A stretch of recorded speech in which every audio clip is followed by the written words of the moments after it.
ठीक आहे मी आणखी आपल्या प्रतिनिधींकडून ताजे अपडेट जाणून घेतोय. पुढे येतो तुमच्याकडे. गणेश ठाकूरकडे काहीतरी अपडेट आहे. गणेश, 3 मतांची मोजणी झालेली आहे. 3 व्हॅलिड मतं झालेली आहेत. 25चे 10 गट्टे आणि 24चा 1 गठ्ठा करून इथं मतमोजणीला सुरुवात झाली.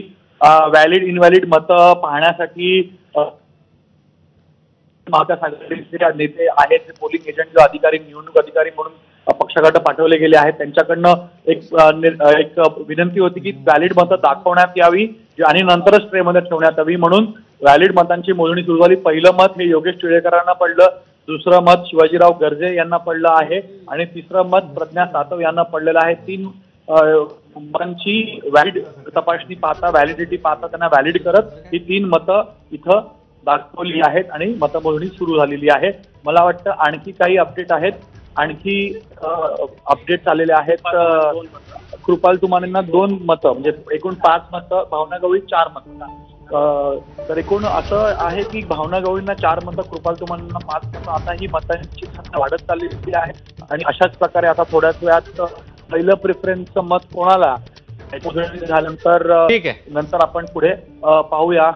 नक्कीच काउंटिंग कसं होतं आपण जाऊया, पण थोडंसं काहीतरी संभ्रम किंवा थोडंसं याच्यावर आणखी प्रकाश टाकण्यासाठी मी अभय देशपांडे सरांकडे जातो. अभय देशपांडे सर, हा नेमका काउंट कुठला येतोय आता? साधारणतः जे सॉर्टिंग होतं, आता कळसे साहेब आहेत, अनेक निवडणुका बघितल्या, साधारणतः त्यांच्या समोर जे ट्रे असतात उमेदवारांचे त्याच्यामध्ये ते सॉर्टिंग होतं आणि ते सॉर्टिंग केलेले पेपर नंतर एकत्रितपणे मोजले जातात.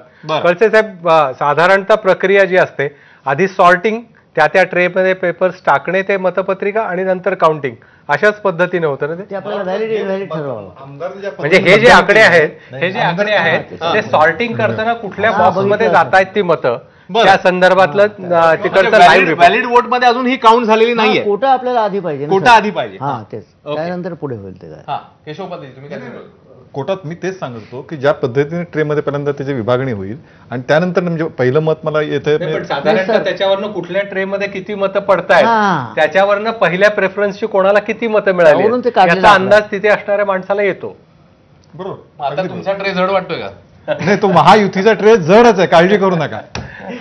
नाही, आपल्याला आता व्हॅलिड इनव्हॅलिड ही पहिली स्टेप आहे. त्यानंतर कोटा हा दुसरी फार महत्वाचा आहे. व्हॅलिड इनव्हॅलिड किती ऍक्च्युअल व्हॅलिड झाले, 274 झाले, 73 झाले, हे अजून यायचंच आहे. त्यामुळे जे काउंटिंग आहे ते कुणाला दिसलं असेल की ट्रे मध्ये गेलं रे, पहिलं गेलं. पुढचा कोटा काढायची वेळ कधी येईल, जेव्हा 11 जे उमेदवार आहेत ते म्हणत सगळ्यांना 23 मिळाले.